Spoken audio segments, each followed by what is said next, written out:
Got it? The Little Rascals. Why am I playing the Little Rascals this morning?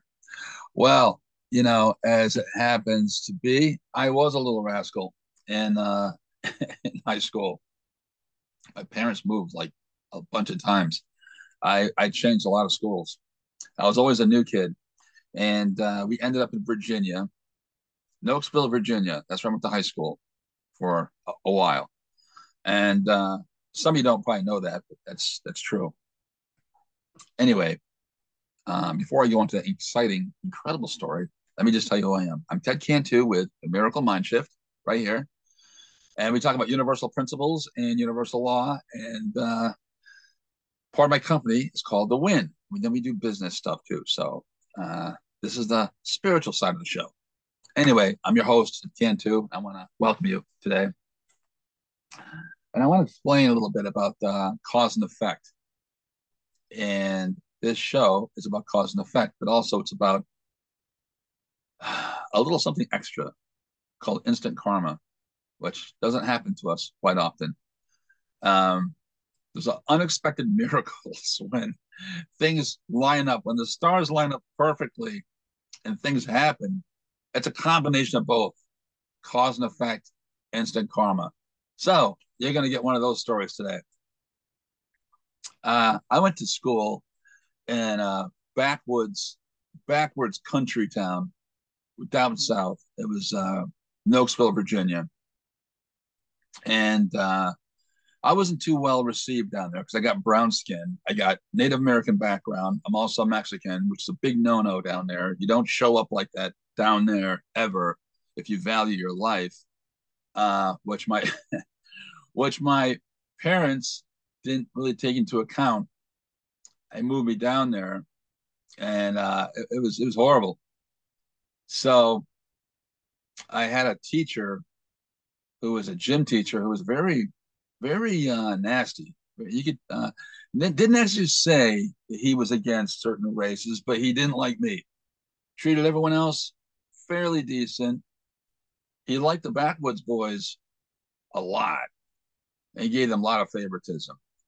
And these guys were interesting in my gym class. They were about in their 20s, maybe 22, 23. Not kidding. They're men. They had flunked so many times. The demographic idea, I'll just sum it up with a couple of keywords for you. Okay, so you imagine pickup trucks, overalls, hee-haw, facial hair, uh, low IQ, low vocabulary. You get the idea? I didn't fit in. Okay, is that clear enough? So, couldn't keep up with them either. Wasn't much of a basketball player.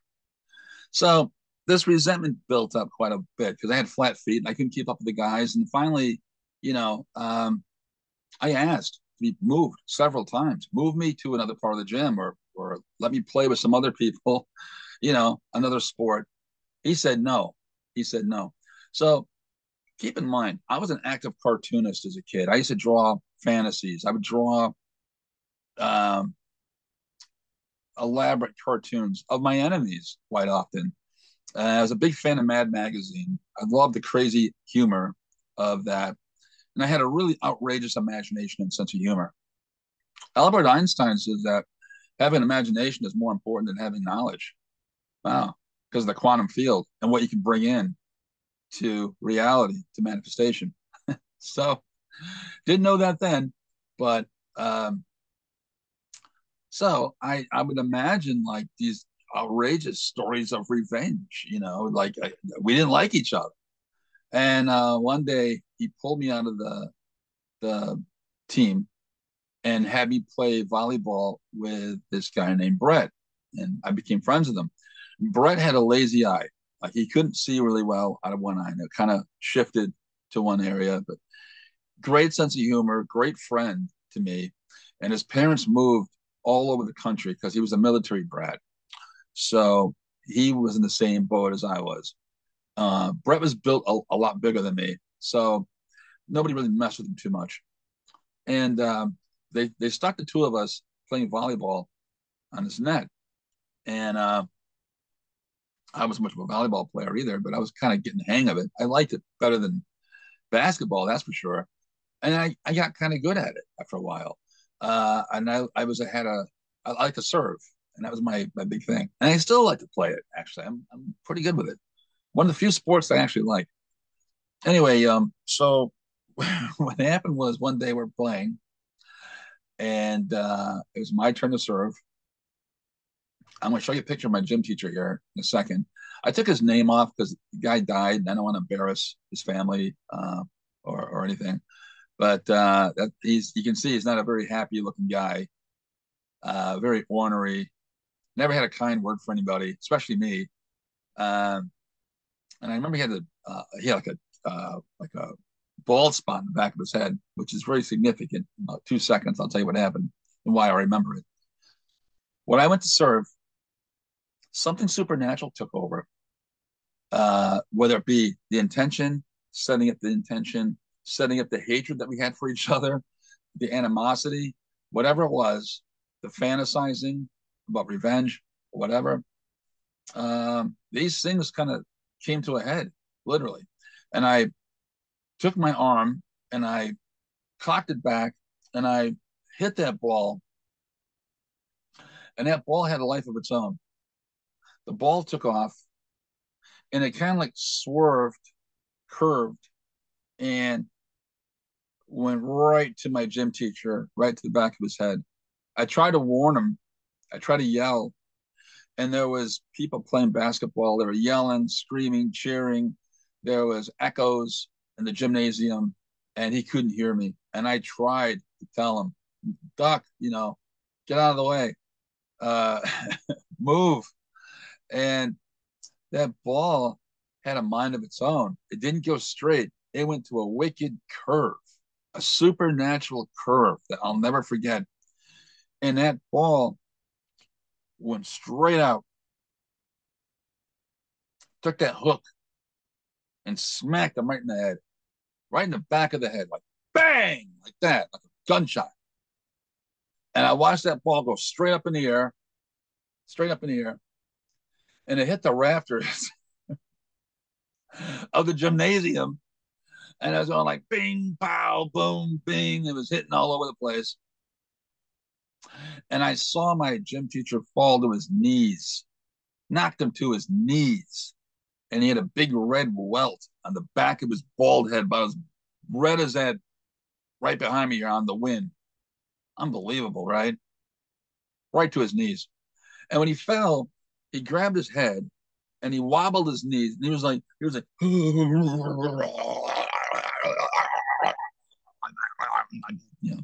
had a total nervous breakdown. He fell to his knees. And I went over there and I went to say, "I'm so sorry." And I used his name. I said, "Mr. So and so, I'm so sorry." I'll just call him Mr. Jones. "Mr. Jones, I'm so sorry. Oh my God." But I couldn't stop laughing. I go, "Are you okay?" "Oh my God, Mr. Jones, are you okay? I'm so sorry. I really mean it." It was not a very sincere apology. And he looks at me and he was so mad. He couldn't even like form words. He had like these jowls and they were like, he was like this, like kind of like Ted Knight in Caddyshack when he gets all riled up. He's like, "Oh, you."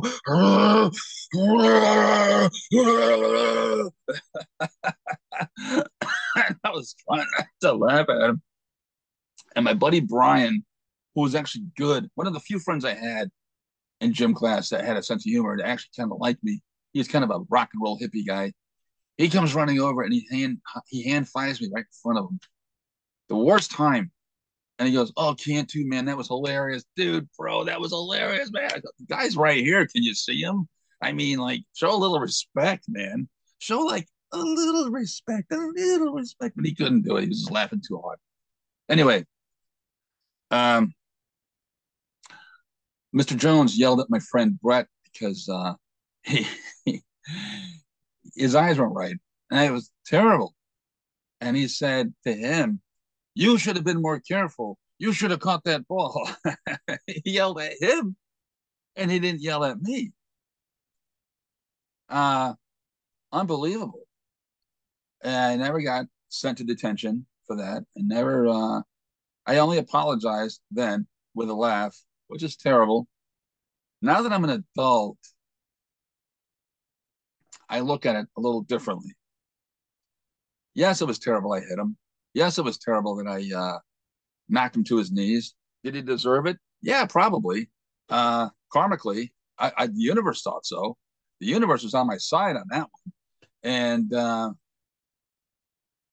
but as an adult, do I feel a little bit of remorse? I feel bad a little bit in the sense that he was so hateful. I don't understand the hate, the race thing. I don't get it. But and I was no threat to the community. I certainly wasn't going to reproduce down there and raise a family down with all these hateful people. In fact, after graduation, I got the hell out of there. Like any normal person, I got the hell out of there, man. The next day after I graduated, I went back to Michigan. I never went back. I didn't even go back to my high school reunions or anything. I just vanished. But when I look back on the hatred and spiritual laws and how things were set up, it had to happen because think about it. When you co-create with the universe, when you draw, you could be journaling, you could do diary, you could do cartoons, a sense of co-creation and imagination of what you want life to be like. I didn't want to put him in a hospital, but I did have feelings of, comic and intention. Mad Magazine, my favorite cartoonist was Don Martin, and Don Martin was always drawing these characters, the goofy characters that were just asinine in every way, and they were getting things like cinder blocks dropped on their heads, and their eyeballs would pop out, and big sound effects, bonk, boom, and of course I like the Who, right, and Keith Moon, and all the animation, and Keith Moon was a very animated person into mayhem, and that kind of energy got channeled up into me when I was 16. I was like a time bomb. I had all that creative uh, energy. And when it was expressed, when it was released, that is what happened. I honestly believe if I didn't draw the cartoons, if I didn't have these wild imagination of outcomes, that story probably would have ended a lot differently. But it was released in that way. There's a word I heard in Hebrew, I believe it's Hebrew. The word's called paga. And it's Paga. I was only exposed to it like one time when I was studying at Brightmoor Church over in, I want to say, Novi, Michigan. And that is a lightning strike word that is used when all your intentions are bottled up into an explosive bomb, explosive, directed to your problem and to your mountain, right? That should be cast into the sea. That's that's the Bible. That's gospel. But the word paga, that strike, that lightning strike, came from the Old Testament, referring to David and the giant Goliath when he struck him with a slingshot. And they said that slingshot was not just intention, not just um, a weapon, but it was fueled with this supernatural force of co-creation with universal energy. And according to what I've heard, at least when the word paga was explained to me, was that it was like a lightning strike. And those that witnessed that stone leaving that sling that day saw lightning come out of David's sling and go right to the giant and hit him right between the eyes and kill him. True. This is what I heard. This is what I studied. That type of intention should be applied towards your problems. Hmm. Is it real? It was real for me. I experienced it. Um, It's an area that should be studied by a lot of people that have serious problems and that want to resolve, serious issues. And it could be anything. Could be health problems. It could be relationship problems. Could be financial problems. It could be any area in your life that needs massive, intense prayer with true dedication and true force, universal force. I'm trying to explain this without overusing the word paga, right? So it's PAGA. I have a printout of it somewhere in my office. I got to find it.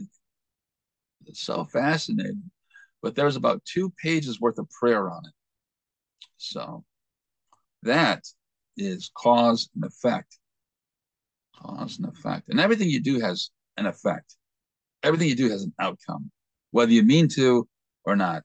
And energy can only go in one way. It can't go up and down. You know, there's no gray area. It's either positive or negative. And also keep in mind that there's another principle here. When you look into throwing a pebble into a brook, what happens to the ripples? They go out and they come back. They come back eventually. The other phrase is that the roosters have come home to roost. What does that mean? Everything comes back to you eventually, like ripples, in a brook, pond. There's cause and effect, but there's also that type of ideology that you are surrounded by what you create. In this particular case, my teacher had pretty foul energy and intentions for me, but it came back to him, didn't it? One of the few times in life that actually happens where you say, wow, man, instant karma. We didn't know each other very long, just a few weeks. All this transpired like within a few weeks. I don't remember. I know it was a few weeks because now that I think about it, my friend Brett was only there for a couple months. Christmas came, he had Christmas break, then he was gone. His family moved him. I never saw him again. We never kept in touch. And that's the way it was back then before the web. When you lost a friend back then, you lost him for good. Yeah, in most cases. You'd probably never see him again. And sometimes people are only in our lives for a short season. So, and I remember after that happened, um, I was left alone. And in fact, I was able to he did me a favor actually. My gym teacher, I'm trying to end this on a positive note. Okay. So he sent me to another side of the gym that nobody played in. It's all by myself. And I had a hobby horse and a trampoline. This is true. And he's like, go play with that. The hell with it, that kind of thing. So I used to run, jump on the trampoline, and flip over and land on my legs like I was Spider-Man. I'm 16 years old or whatever. I collected comic books and that's how I played. Kind of sad, but I was safe. And as a result of doing that over and over and over again, I had developed these massively strong legs. I was strong. I was like, and I had them for years. And after COVID, they locked us up. I had muscle loss in all my legs and my muscle tone actually finally, you wouldn't know I had them now. I lost so much weight, but it was pretty funny. And I ended up running long distance running on a track team. I got on the track team. I actually got on. Uh, I could do long distance, but I couldn't do speed running because I have flat feet. So I actually got on the track team. Anyway, I guess that's the most positive thing that can come out of that story. And then the next year, senior year, all my teachers lined up to shake our hands because we graduated. I had my cap and gown and stuff, and I had to shake his hand. And he shook my hand, didn't say anything. He remembered our little exchange for the universe, and he didn't have anything friendly to say. And I never saw him again. In fact, the next day, my mother and I packed up a big moving van of our stuff and we left. My mother divorced my stepfather, and that was it. We were gone. And in fact, I never saw my stepfather again either, which is a good thing. So that whole chapter was gone, gone, gone, gone. To quote Ian McCulloch in Echo and the Bunnymen, gone, gone, gone. And I think that's interesting to know that there's an answer for all your problems when you get centered, your mind, body, and spirit, and you start to think about how you can overcome your problems. Realistically, you can do that.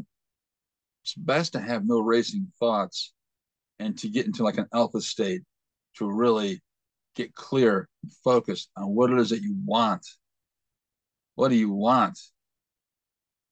How are you gonna fix everything for yourself? All right. So there you go.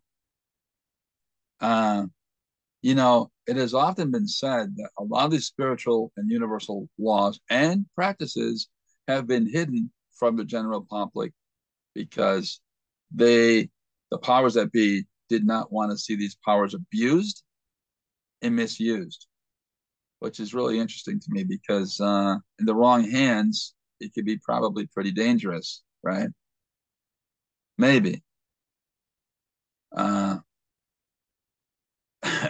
What do I mean? Maybe we live in a fallen world. Somebody knows something, right? The mass media, our governments. Okay, so somebody knows how to work these practices. So anyway, that's enough food for thought for today. This is the Wednesday edition of the Miracle Mind Shift. We're not going to be on every single day. We're going to alternate between doing this and some of our business videos that we do. So there's going to be a lot of different things on this channel, which is called Hot Mitchell Finds. You can watch it, hit the smash button, the subscribe button, smash the subscribe button. Only my second cup of coffee. Give me a break. I'm trying to keep up here. All right. So if you like it, subscribe. I'm Ted Cantu. I'm an ex-art director from Chicago and New York City. I live in Metro Detroit. I work coast to coast. And if you got any questions at all about overcoming your problems and spiritual problems, any kind of goals, roadblocks, mental blocks, anything like that, let's fix your subconscious mind so it communicates clearly to you and gives you a new sense of direction. You can give me a call at 248-277-6141. You could also reach me at tedcantu.com, and you could also email me at tedcantu@gmail.com. And remember, if I can do it, you can too. And thanks for watching. And we'll see you online.